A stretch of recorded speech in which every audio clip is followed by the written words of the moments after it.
Welcome to Inside Sports Talk with your host, Johanna-Rosalye. I am joined with my co-host, Ed Cole, also the legendary, handsome, and guapísimo PLR, and my beautiful sports journalist, favorite of all time, Aileen Carrasco. How are you guys?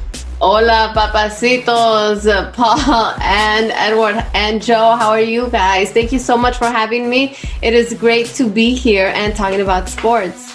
Gracias, jefa. Good evening, everyone. No Spanish for you, Ed? No, I don't know any. I'm sorry. Am I doing okay? Am I doing okay, ladies, with my Spanish? You are doing great. Awesome. Un poquito de español. No. English solamente. We should start talking in Spanish out of nowhere, Aileen, and see where we lose these guys. Yeah, you'll lose Ed for sure. I'll look at him and I'll say pobrecito. Boy, have we missed having you on, PLR. Good to have you on. We missed you, Good bro. to be on. Yeah, and today we'll be covering World Series. We're bringing you a World Series special. So much happened. Such an amazing and fun World Series that it was, and the way that it ended, it was even crazier than expected. We have the Dodgers came out on top. They took home that trophy, but on another, it's a little bit bittersweet, but on another note, it kind of puts a damper on the Dodgers win, which has been very controversial, and it's being talked about now, which we will get in later in the show, is with Justin Turner having tested positive for COVID-19 and ignoring all the precautions and the protocols and going out and being a part of the games and celebrating with the team. But we will go ahead and bring you in more on that later in the show. I want to know from you guys, what were you feeling as you watched that World Series, those 6 games, which were just beyond what I expected? Surprised it didn't go to a game 7. I really thought they were.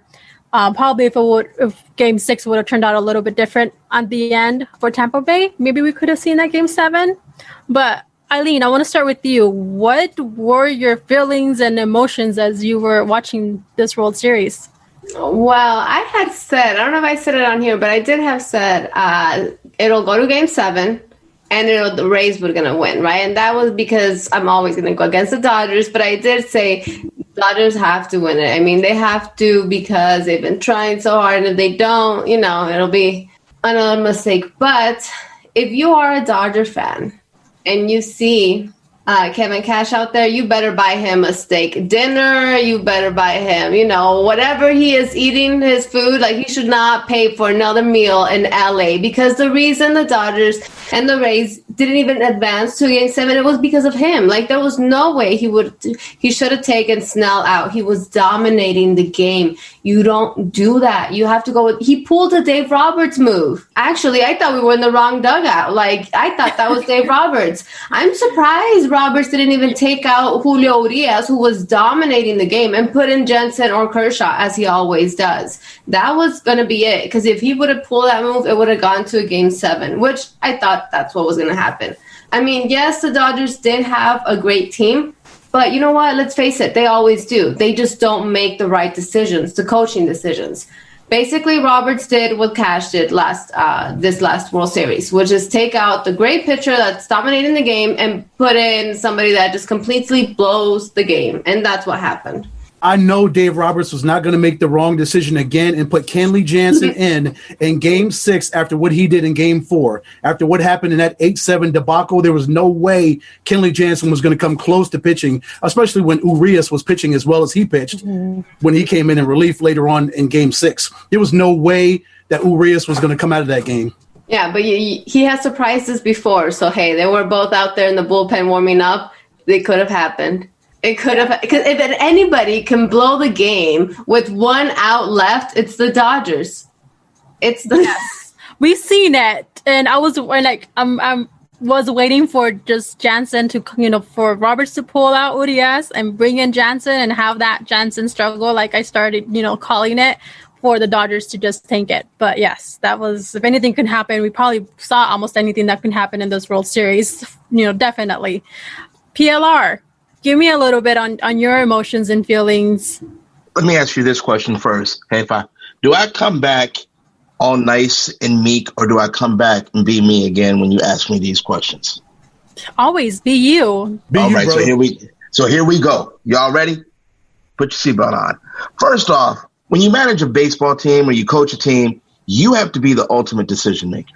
I don't really give a crap what analytics say. You cannot manage a game or coach a game based on analytics, because the game is played by humans, and you have to have a human feel to the game. So that piece of paper says, come get Blake Snell. His eyes should have told him, Blake Snell is dealing. I don't give a crap. 73 pitches, and the last hit off him was a weak hit. You leave that man in that game and ride him out. Yeah, Kevin Cash messed up, and I know maybe the decision did come from upstairs. Maybe it did come from the front office. But as a manager, you then have to tell the front office, look, I'm the one down here. These are my players. I see what my guy is doing. If we lose, it's on me. But I'm not taking him out just because the sheet of paper says I should take him out. So, yes, I thought that was just a dumb move all the way around, because analytics is ruining this game in general. We made such a big deal in the media out of Mookie Betts stealing a base earlier in the series. Why? Because we don't steal bases anymore in baseball, because analytics say that's a bad risk. That's stupid. We don't butt down third when 3-4 people are playing on the other side of the field, because analytics say it's bad to just get on first when you can swing for the fences. It's stupid. And so that's why they won. Here's the point, though. We don't know who would have won the World Series if Tampa Bay would have won, because Justin Turner had the devil. So they would have had to been quarantined for a week anyway before they would have played the next game. So we still wouldn't know. We wouldn't be doing a World Series update, because the devil got a hold of Justin Turner, and the devil came back on the field around everybody. We still wouldn't know. The devil was kissing the trophy. I saw him. Yeah, goodness. Yeah, he kissed his wife and the trophy, didn't he? Yeah. He did. Yes. That he did. Yep. The devil COVID then got a hold of the World Series, and we wouldn't be watching it now. We would still be sitting here. We'll be waiting until next Tuesday night. And like, dang, I hope everybody tested negative. But yeah, no, I thought they blew it. I still want to go back to, I know that was the deciding game. Maybe you guys can tell me, because I didn't talk to you. Who the hell was Will Smith tagging with that sweep tag when my man was 15 feet up the line? Was there a ghost running in front of that runner? Was there like a ghost runner? Because usually you catch the ball, then you see where the person is, and then you apply the tag. How you just catch a sweep with nobody there? Is he seeing things? Paul, I guess he thought Rosarena was already coming around. He didn't know that Rosarena slipped and fell, and he was caught in no man's land. I guess he thought Randy was coming all the way around like full speed to try to get there. That's why he was trying to do that swipe tag. Yeah, but if the dude didn't even slide, he would have missed with the swipe tag anyway, because he would have just stepped over the hand. So how do you swipe tag if you don't know who's there? I'm just curious. Maybe it's just me. Maybe, you know what, maybe all these years of watching baseball, I haven't figured that out. But I thought you had to tag the person, not the essence of the person. Maybe he was trying to tag his cologne out. Maybe he saw something we didn't see. Who knows, Yeah, he saw nothing. Maybe it was the ghost of a Randy Rosarena. Who knows? Exactly, but I will say this. I am very happy for Clayton Kershaw. And when this series first started, I agree with you. I said Tampa Bay was going to win in 7 because the Dodgers haven't given me any reason to believe that they'll win, because every year they find a way to choke. But in saying that, I followed that with Clayton Kershaw, and all of us have interviewed him. He is just a good dude. And I did not want the losses to be hung on him. So even if they lost the series, if he would have won his games, I still would have been fine with that. I just didn't want that hanging over his head anymore. We'll get a little bit into Clayton Kershaw here momentarily. But before we go on and dig into the good stuff of what was the World Series, Ed, give me your feelings and your emotions of watching this World Series. I thought it was a great series. Tampa should have scored more runs. In game 1, they scored 3 runs. In game 2, they scored 2. Game 5, they scored 2. And, of course, 1 in game 6. Their offense should have been a lot stronger because we know the Dodgers can score at will. They can do exactly what they want when they want. But congratulations to the Tampa Bay Rays, 40-20. What a phenomenal season they had. Second best record to the Dodgers. But going back to Kevin Cash, I do not agree with him pulling out Blake Snell. Like Paul, I believe it was an upper management decision that came down to Kevin Cash, and he had no choice but to make that move. Because if Kevin Cash is the manager that all 4 of us know he is, he would have kept Blake Snell in there because he knew that his boy was dealing. Like Paul said, 73 pitches, 48 strikes. The kid was balling. Let me see. Corey Seager, Turner, Muncy, and Bellinger, they were 0 for 13 in game 6. So all their big bats weren't doing anything. They had no runs up until that point. Yes, Tampa only had 1 run, and they should have scored more runs. I believe they were 0 for 4 with runners in scoring position, but still, Blake Snell was dealing. He was pitching the game of a lifetime, and Kevin Cash should not have pulled him out. He saw that his kid was dealing, but maybe he probably did get pressure from up above, and those guys looked at the analytics and said, no, let's pull him out. Kind of like what Dave Roberts did with Tony Gonsolin. He lasted 1 2/3 innings. Yeah, he gave up a run and 3 hits, but he had struck out 4. He only faced 10 batters, but still, here goes the analytics. Let's pull in 6 more pitchers to go after Tony Gonsolin. So, Paul, I agree with you. This analytics thing is absolutely destroying baseball. It's not fun to watch. I mean, it's cool, the chess game. I mean, the Dodgers had 7 pitchers in that game. Tampa Bay had 5, so it's 12 total pitchers. But still, you've got to go by all these numbers instead of what you see on the field, what you see your players do. If your players are pitching well or they're playing well, leave them in there. It's ridiculous. Yeah. Let me ask you this question. If Randy Johnson was on that mound and someone came to get him and said, yo, Randy, analytics say I need to come get you. Or let it be Pedro Martinez? Nope. Bob Gibson? No. Roger Clemens. No. So you wouldn't even come and get them. But instead, what do we have now? Hey, Chase, I think it's time for you to call downstairs and tell the manager to pull the pitcher. You know what there, Gunner? I think you're right. Gunner, call downstairs. Okay, Chase, I'm on it right now because analytics that we learned at Harvard said that now's the time. Let's get a second on this. Hey, Trace, what do you think? Oh, I think you 3 are right. What the hell is happening to our sport?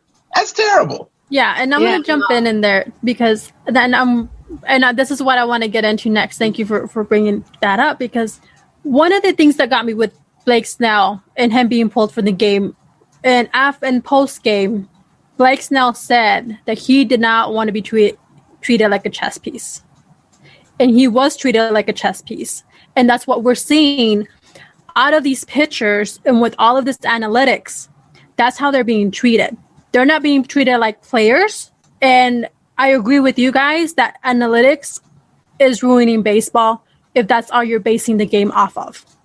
It's taking away the old school play and seeing like Mookie Betts stealing second, not having those stealing bases, or, going long for, swinging the bat and, or any of those other type of plays, or even trying to steal home, which we saw once. And that's typically something, those type of plays that you see in the postseason. He was safe, by the way. And I agree. And just going back to Blake, he had the gas, and you can see it in his face, how upset he was to be pulled from that game. And he even said it. So at this point, we're seeing the way that we're seeing baseball being managed. And as much as I do love the game, but this is one of one of the things that I will say, we're seeing baseball be micromanaged instead of macromanaged, because the calls are not being always made by the managers, and and we saw it at least with this situation. We don't know, okay, is that this is every single baseball team or every manager, but let the manager give confidence to that manager and let that manager manage their team, manage their pitchers, and manage that game. Because we saw what happened as soon as Kevin Cash took out Blake Snell out of that game, how quickly on a downward spiral that game went for the Tampa Bay Rays. Aileen, Paul and I talked about this on his radio show earlier today, that if the front office wants to be managers, then don't hire a manager. You be the manager.